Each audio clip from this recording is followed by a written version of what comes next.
भक्ती क्षेत्रामध्ये प्रेम ज्याला मिळालं त्याचा प्रवास संपला, त्याचा प्रवास रसमय झाला.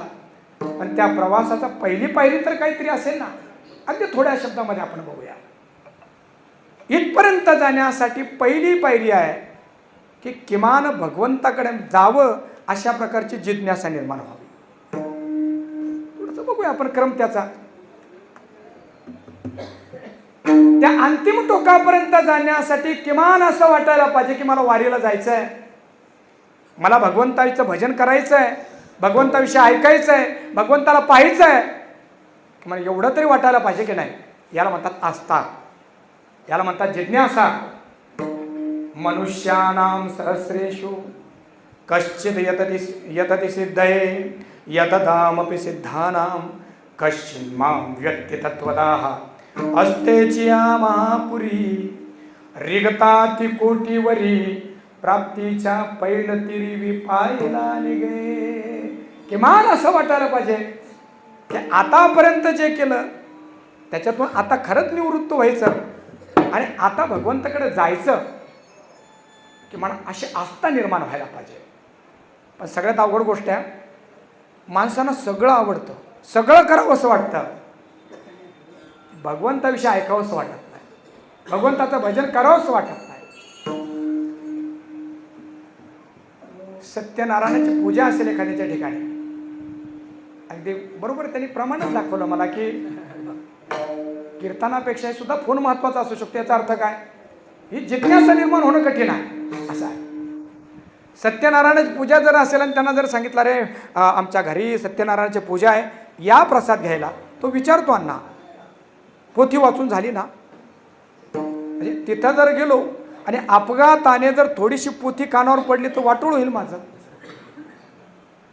साधारणतः माणसांना ऐकण्यासाठी जिज्ञासा निर्माण होण्यासाठी कठीण आहे हो.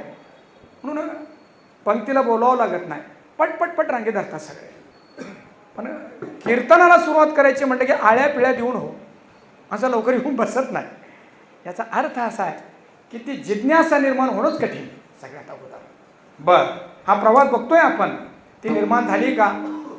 अजून एक प्रश्न असा की महाराज तुम्ही असं म्हणताय जवळपास पंढरपूरमध्ये आज 25-30 लाख समाज आलाय, मग यांना काय जिज्ञासा निर्माण झाली नाही का, यांना काय भेटीची तळमळ निर्माण झाली नाही का, हे असेच आले का. तर थोडं गुपचीत सांगतो, पाषाणकर या मठामध्ये एवढे लोक जरी दिसत असले तर त्याच्यामध्ये वारकरी असणारे थोडेच आहे बरं. हाही विचार करायला पाहिजे. लोक म्हणतात की दिंडीमध्ये गर्दी वाढली, गर्दी वाढली. अहो गर्दी वाढली कशासाठी, फोटो काढण्यासाठी, रील काढण्यासाठी, किंवा वजन कमी होईल का त्याच्यासाठी, माझे फोटो सगळीकडे पोचतील का त्याच्यासाठी. मार्केटमध्ये आपण जर गेलो ना, बाजारामध्ये, थोडंसं व्यवहारामध्ये बोलूया, त्या बाजारामध्ये भरपूर लोक दिसतात, पण बाजाराला गेलेले थोडेच असतात. काही नुसतेच पाहण्यासाठी आलेले असतात, काही विकण्यासाठी आलेले असतात आणि काही चोऱ्या करण्यासाठी आलेले असतात. तसं वारीमध्ये सुद्धा एवढा सगळा समाज दिसत असला तरी त्या भगवंताच्या भेटीसाठी आणि त्या भक्तीसाठी येणारा समाज आणि त्या जिज्ञासेने येणारा समाज खऱ्या अर्थाने तो थोडाच आहे, तो थोडाच आहे. म्हणून पहिला प्रवास आहे की किमान मला त्या भगवंतापर्यंत जायचं आहे. भगवंताविषयी जे लिहिलं आहे की त्याचं दर्शन होत असतं, त्याच्या दर्शनाने समाधान मिळत असतं, ते समाधान मला मिळवायचं आहे.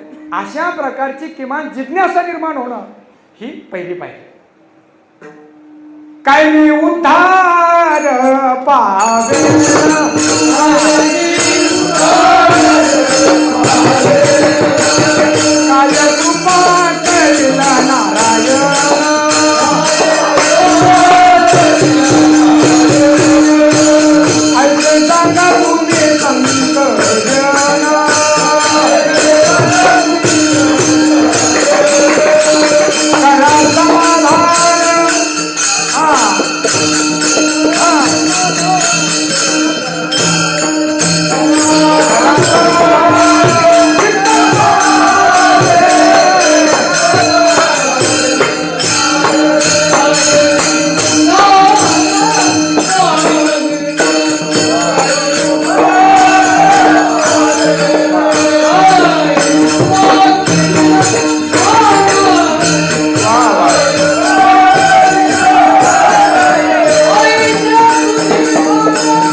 जिज्ञासा निर्माण झाली आहे, मला जायचं तिथपर्यंत. तसं हे प्रमाण थोडं अजून पुढचं दिलंय मी. आता फक्त जिज्ञासा निर्माण झाली आहे आणि जिज्ञासेनंतर तळमळ निर्माण व्हायला पाहिजे. मला अण्णांकडे पक्वा शिकायला जायचं आहे ही इच्छा झाली आहे, पण नुसती इच्छा काय करणार नाही, मग काय व्हायला पाहिजे, तळमळ व्हायला पाहिजे. मला जायचं तिथपर्यंत, किंबहुना ते जर मला भेटलं नाही तर मी जगू शकणार नाही. ती तळमळ वाटायला पाहिजे. जगद्गुरु तुकोबारायांचा खूप गोड अभंग आहे, खूपच गोड. ताल सम्राट बाबूराव गुरुजी धामणीकरांनी जी चाल बांधली आहे इतकी गोड आहे. आणि ते ताल प्रधानतेनं ज्याच्या चाली बांधायच्यात, मला 2 वर्ष थोडेसे त्यांच्याजवळ बसून थोडंसं ऐकायला मिळालं. आळंदीला यायचे ते तर ताल प्रधान जशा त्या चाली बांधायच्या तशा वेगळी त्यांची बाजू होते की ज्या चालीमध्ये अत्यंत गोडवा आहे, भाव आहे, असे काही त्यांनी चाली बांधल्यात. काय तुझे वेचे मज भेटी देता, काय तुझे वेचे मज भेटी देता, वचन बोलता एक दोन, काय तुझे रूप घेतो मी चोरोनी. देवा मला तू भेट देत नाहीस. अरे तू मला भेट दिलीस तर काय खर्च होणार आहे तुझा? तू सुंदर आहेस, तुला असं वाटतं का तुकोबा माझं रूप चोरून घेईल? त्या भेणे लपोनी राहिलासे. बरं तुला असं वाटतं का काय तुझे आम्हा करावे वैकुंठ, भिऊ नको भेट आता माझ. आणि शेवटी बघा, अरे हे सगळं सोडून दे, मला तुझी चिंधी सुद्धा नको. तू का म्हणे तुझी न लगे दसोडी, पर्याय आवडी दर्शनाची, पर्याय आवडी. आता ते शब्द जोडायचे थोडासा. देवा पर्याय आवडी दर्शनाची, काय तुझे रूप घेतो मी सोडोनी, घेतो मी सोडोनी.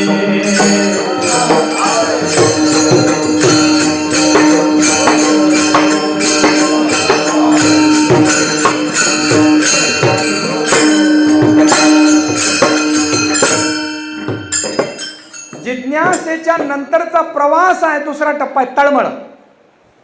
आणि आता नुसती तळमळ राहिली नाही तर त्या तळमळीतून प्रयत्न निर्माण झालेत की आता मला जायचंच आहे, मला त्या समाधानापर्यंत जायचंच आहे. आणि त्याच्यासाठी प्रयत्न सुरू झाले. पण प्रयत्न सुरू झाल्यानंतर समस्या लोकांच्या नाही, समस्या स्वतःच्याच निर्माण झाल्यात. थोडं साधना करणाऱ्या माणसांच्या लक्षात येईल, आता समस्या कोण करत आहे? समस्या जग करत नाहीये. जे माझे स्वतःचे इंद्रिय आहेत ना, त्या इंद्रियांना सवय लागली जगाची, त्या इंद्रियांना सवय लागली विषय भोगाची, त्या इंद्रियांना सवय लागली बाहेर भटकायची, त्या इंद्रियांना जेव्हा देवाकडे वळवायचं तेव्हा त्या इंद्रियांमध्ये सुद्धा कासावीसपणा आला. ते इंद्रिय ऐके ना, ते इंद्रिय विरोध करायला लागलेत. माझे माझा कळ येते अवगुण, काय करू मन अनावर. इंद्रियांचा संबंध ज्यांना कळाला, इंद्रियांशी ज्याचा संबंध आला, इंद्रिय आम्हाला आहे पण आयुष्यभर संबंध येत नाही. माफी मागून बोलतो हा, इथल्यासाठी नाही. भगवंताचा अभंग म्हणण्यासाठी पहिली तंबाखू चोळून तोंडात टाकावं लागत असेल आणि मग अभंग म्हणावं लागत असेल तर यांनी नाही ऐकायचं हे सगळं. ज्याने आपल्या जीवनामध्ये प्रयोग सुरू केलेत की अमृताहुनी गोड देवाचं नाव म्हणताय ना नामदेव महाराज, खरंच आहे का ते? थोडं तमोगुविश्वा घेऊन बघूया बरं. त्याचा विषय चाललाय हा लक्षात साधनेचा. परंतु त्या इंद्रियांना ती सवय लागली ना, ते इंद्रिय माणसांना कासावीस करून टाकतात. नाथ महाराजांनी खूप गोड विचार त्या भागवतामध्ये सांगितलाय. जीवा रसाकडे ओढी. जीवा कुठं ओढतंय? रसाकडे.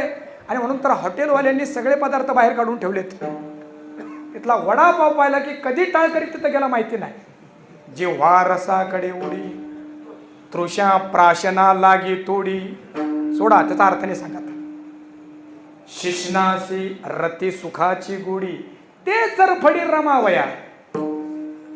जेवी एका गेहपती, बहुता सवती तोडीती. म्हणजे काय? मनुष्य एकच असावं आणि त्याला बायका 4-5 असाव्यात. मग ती एक बायको एकीकडे ओढते, दुसरी बायको दुसरीकडे, तिसरी तिसरीकडेच. नाथ महाराजांनी दिला तसं हे इंद्रिय जीवाला ओढताण करून कासावीस करतात. तेव्हा प्रयत्न करता करता तो साधक मेधाकुटीला येतो आणि तो माझे प्रयत्न अपूर्ण पडताय. त्या इंद्रियांना सुद्धा तो म्हणतोय, घेई घेई माझे वाचे गोडनाम विठोबाचे. सगळ्या इंद्रियांना प्रार्थना करतो, करा ना थोडंसं मदत मला. एवढं सगळं करून आहे जेव्हा ते इंद्रिय ऐकत नाही, पुढची पायरी प्रार्थना.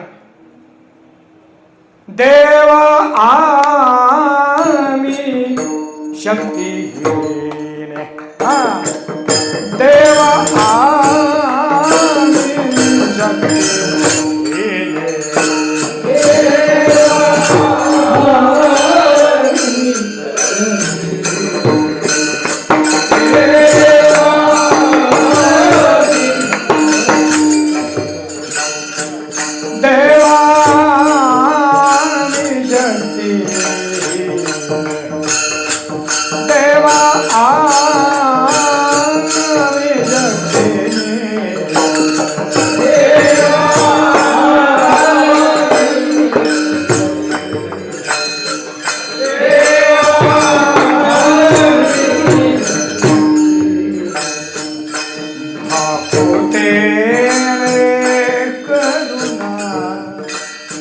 आम्ही आमची संपूर्ण शक्ती लावली आहे.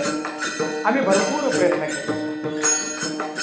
आमचे प्रयत्न कधी कधी वाटतात यशस्वी झालाय आणि एक क्षण असा येतो की सगळं पाणी फिरतात.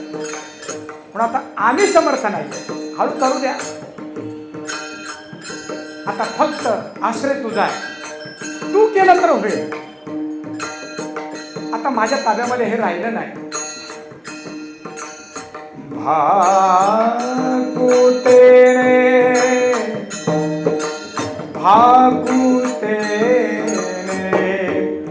करुणा करुणा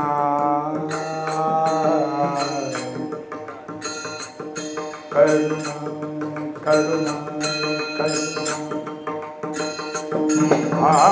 भाकुतेने करुणा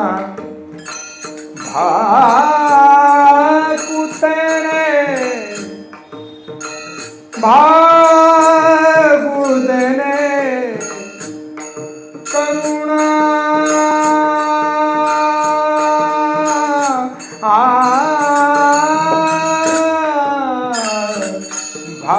भाकुतेने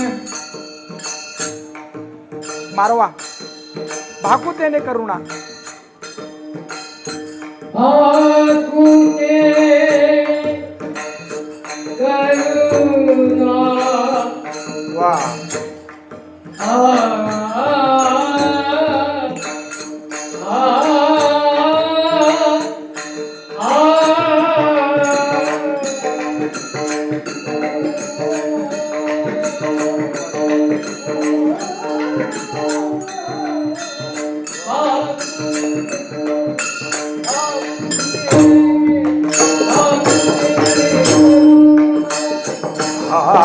भाकुतेने भाकुतेने करुणा करुणा करुणा देवानी शक्ती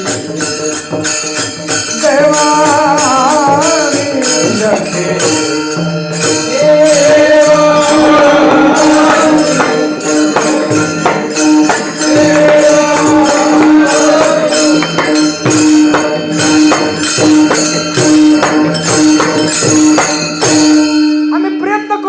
पण आम्ही यशस्वी झालो नाही. आता माझ्याकडे एकच राहिलं आहे ते म्हणजे प्रार्थना. आणि तुझी प्रार्थना करतोय देवा, आता मी नाही करू शकत काही, केलं तर तू करू शकतोस. करशील तरी नोहे काय, राईचा डोंगर पर्वत राई, आपुले करुणेची साई, करियो आई मजवरी, म्हणून तू कर. आणि अशी भक्ताची साधकाची करुणा भगवंत जेव्हा पाहतो तेव्हा तो प्रसन्न होतो. आणि प्रसन्न झाल्यानंतर तो त्या साधकावर कृपेचा वर्षाव करतो, त्याच्यावर प्रसादाचा वर्षाव करतो. आणि एकदा का भगवंताचा प्रसाद त्याच्या जीवनामध्ये आला रे आला, आता सगळे कष्ट संपून जातात. आणि त्या भगवंताच्या प्रेमाने आता तो विठ्ठल बोलायला लागतो, विठ्ठल पाहायला लागतो, सगळं काही त्याचं विठ्ठलमय होऊन जातं अभंगाचं.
करावा विठ्ठल जीव भावे, करावा विठ्ठल जीव भावे, जीव भावे, जीव भावे.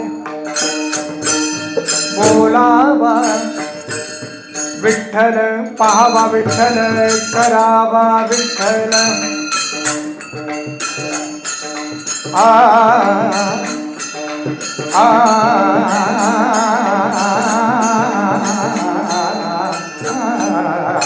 करावा विठ्ठल, करावा विठ्ठल, करावा विठ्ठल, करावा विठ्ठल.